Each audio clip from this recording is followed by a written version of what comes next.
Hi guys, good morning.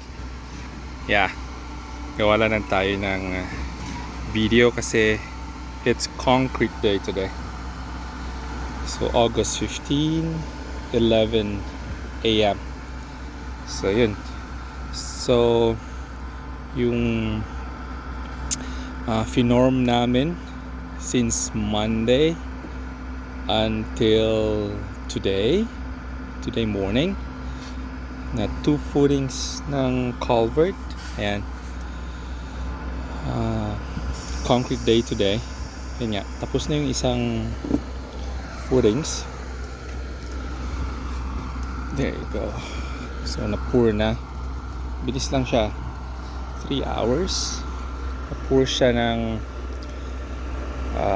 24 trucks. So yung mga nagbubuhos nasa second footings na sila. Yan nga. So pag nakikita nyo, gumagamit kami ng pump. So kada buhos namin, pump yung ginagamit namin. Concrete pump. So yun yung mga semento. Yan. So usually pag nagbubuhos kami, so part ako ng finishing, concrete finishing. So may isang team na nagbubuhos. Tawag namin sa kanila is concrete placer.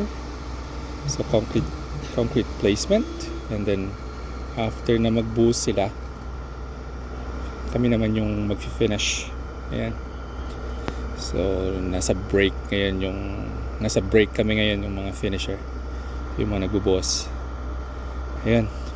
So matatapos namin to in maybe 4 more hours. 48 trucks in total.